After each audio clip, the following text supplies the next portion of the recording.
Hello, is this thing on? Well, I think so. Hold on. Yep. Hold on. Okay. Good afternoon. I'm here with Mark Melsness from Spinnaker Property Management. Hello, Mark. How are you? I'm wonderful, and how are you? I'm good. I'm Jennifer Noreen, and I run an agency called Beyond Brand Collective, and I've been working with Mark for quite a while now. And during COVID, we started doing these updates every couple weeks. We haven't talked to you in a while, so I wanted to give you your Facebook community and your YouTube community. They're both watching. Just an update on what's going on and what your perspectives of the market are. Real estate market, since I know you have some knowledge there, but also how COVID is affecting your property management business and the industry in general. So why don't you talk about the real estate market first? Sure. Wow, that's a big question with a lot of I know, and you only have two answers. minutes. Yeah. Okay. Wow. So the market is still strong as far as the movement goes for homes that go to market. We have more people still staying home without notices to move, and we have more people migrating into the area. So less people moving means less homes on the market, more people coming in means stronger demand and competition for those homes that are available. Yeah. And so it Wow. does create quite a short window of opportunity, and it also drives the price up as the demand is up and the inventory is low. So we have no shortage of people moving into the area, which has been going on for a while now. Yeah. And the development just isn't keeping up really. So are these people buying condos or homes or luxury homes, or what's the demand? Well, it all depends because there's certain demographics that come into and migrate into our area. You know, Mhm. we have homes that we rent out that are $860 a month, and we Mhm. also have homes that are up to $4,700 a month, and those move fairly quickly.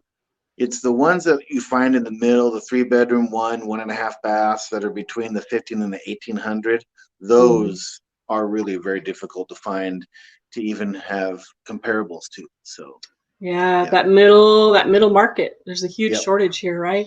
And is yeah. there development happening? Like I know there's apartments being built, but are there homes being built at any kind of pace at all to keep up with this? Well, homes being built are generally for sale to owner occupied, so that's not going to bring a lot of inventory to the rental market. Mhm. The multifamily, that is actually, there was a lot of labor shortage because of that. And now what we're starting to experience is material shortage because as labor was short for production of building, it was in turn also very short in production of material, lumber, electrical, plumbing supplies.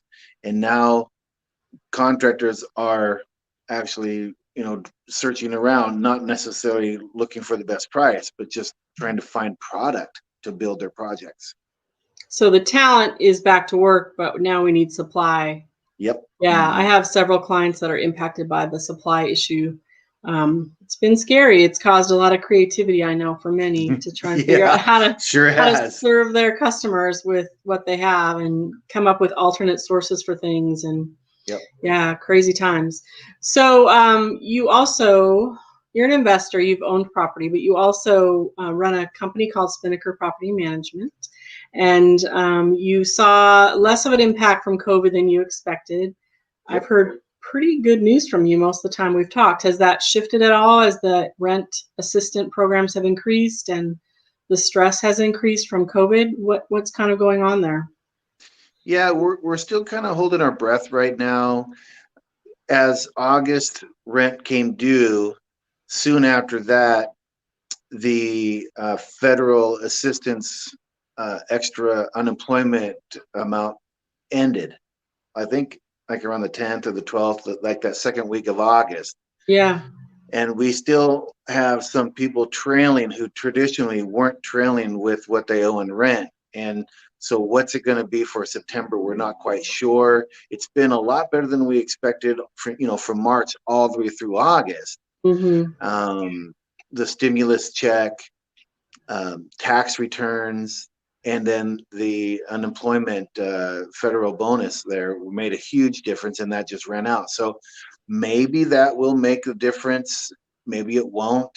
Hmm. We're still at a very low percentage as far as delinquency is unpaid rent. So that's a really good indicator for us that people are also being creative when it comes to paying their bills.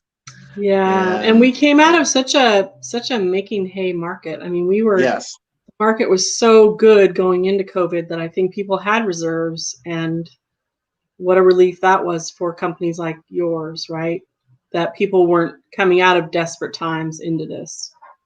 yeah, and it's what we're still doing is we have a very I'm not going to use, I'll say the word aggressive, but not use the word aggressive to be in communication on a every other week basis with people who are in arrears or delinquency, unpaid amounts of rent, Hmm. to support them with more and more on a weekly basis. Our assistance programs rolling out from the feds, from the state, from counties, and even cities.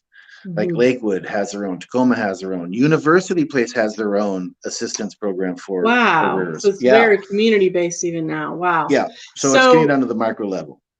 So just to mention something relevant here, I worked with one of your staff members, Holly, to get a resources page up on your website. Yep. Because Holly talks to people every day, right? So she's talking to people that are in the thick of it that are struggling to pay their rent and trying to keep their jobs and don't have, maybe had two jobs, now they have one. And we put a resources page up on your site with a whole list of links of local resources for help with rent. I couldn't believe how many there were. I mean, it was Yeah. like, I think she sent me 4 documents. So we Hmm. didn't put it all up, but we did put a chunk of it up. In fact, I think it should be live by the end of today or tomorrow morning. So if you are watching this and you're looking for rent assistance, or you know someone who is, there'll be some information on Spinnaker's site very soon. So it sounds like in general, so what are your occupancy rates and delinquency rates compared to a normal market, non-COVID market? Well, our occupancy rates are what I would say consistent with pre-COVID experience, because we were really coming into Of a course, because of the strong shortage, sure. 2020. Uh-huh. Yeah. Now it's our delinquency, because it's we still only have a few people within the portfolio that are out of communication and not paying rent and not moving.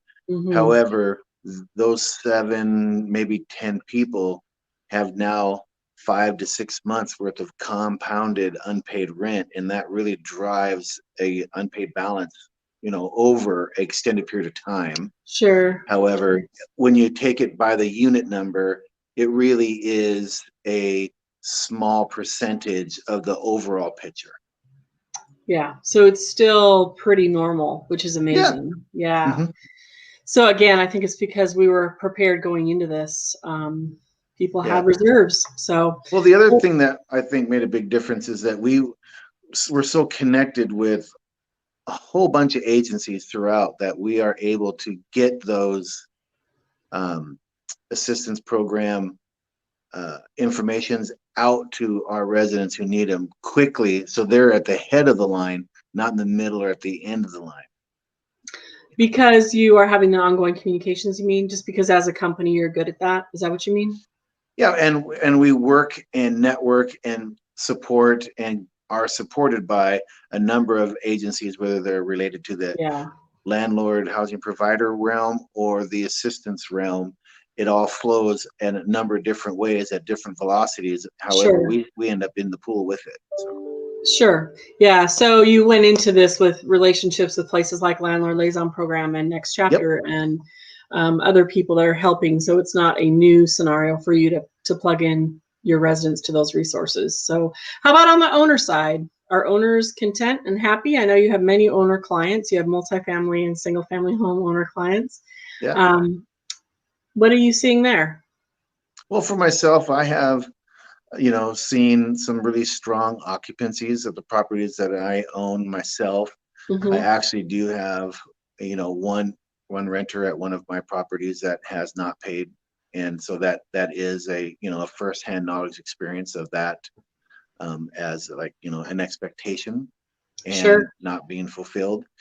But for the most part, it really is um, business as usual with some really specific finite interruptions that are on a case by case basis. So Mm. buyers right now are still out there. There's a lot of capital in people's pockets to buy things, and there's people out there that are very proud of their product that they want to bring to market and are, aggressive with their market prices, and they're getting lots of inquiries and even offers for those what we would consider traditionally overpriced product, and then go try to find something else. There really just isn't that much out there. So if somebody sold a property recently and is in an exchange, there's pressure for them to actually commit to a deal, depending on what the impact to the tax on the capital gains on the sale compared to the overprice on the new purchase.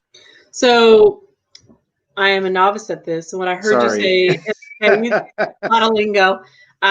So purchases are still happening. Purchases are happening on what would otherwise be probably a high risk property, right? Well, not high risk, but high Or priced. high price for the quality of what you're getting. Yeah. Yeah. And so that's shifted, and that makes sense that it would, because I mean, I know that for a while there was a joke that people would buy a campsite size piece of property from you if you have it in your backyard, because they'll, put a she shed up there and use it for Yeah.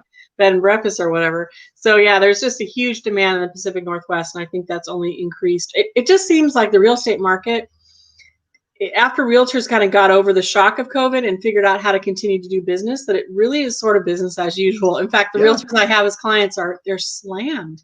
They're getting clients off LinkedIn. They're getting clients from unusual referral sources. There's almost a sense of urgency in the market. It's really interesting. It's the opposite of what the vibe you get on the news, which is the sadness and the despair about the disease, which is horrible.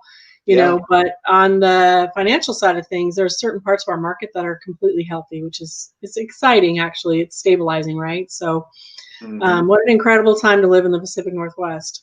Well, there's another indicator on how strong the market is across the nation, is that Zillow is one of the biggest real estate marketing platforms out there in the world for both sales and for the rentals. Mm-hmm. And up until just even here in August, however, effective September 1st, they are now billing by the day for each listing. So property manager companies like us or single family owner operator listing on Zillows are now going to start paying a certain rate per day for each listing, and they're going to get paid because it's a great product and people are getting good numbers, so they can bolt on a few more bucks and still get a rapid occupancy. And I would say the same for what I do, with social media and websites and email, that people are paying for those services because they need them. They need the exposure. They need the new lead sources, right? Mm-hmm. So Zillow is healthy, whereas before people would complain about the pricing of Zillow. Now they're kind of like happy to pay it to get the access. And it really is shifting things online in an interesting way. So, well, thank you. I know that you're on a tight schedule today, and it was covered a lot of ground in a short amount of time, but it's still a pretty good news story. I don't want to sound like a Pollyanna in the midst of a pandemic. I know it's a horrible, horrible thing, but it is a bright side. The industries that I get to work within are a bright side, which is nice. So thanks for your time, Mark. And if someone needs to get a hold of you, I can run our little ticker again here at the end. There's right down here. There's Mark's name. There's Mark's phone number. Oh, you can't do that. Oh, actually, right there. Here's the one that has your name. Here's the one that has your name on it. I love my fancy tools I get to use. So fun. So we'll do this again in a couple weeks. Hopefully things will just increasingly get better. I know I'm anxious to get back to normal. And I'm sure you are too. So thanks again, Mark, and we'll talk again soon. All right. Thanks, Jennifer. Bye all. Take care. Bye.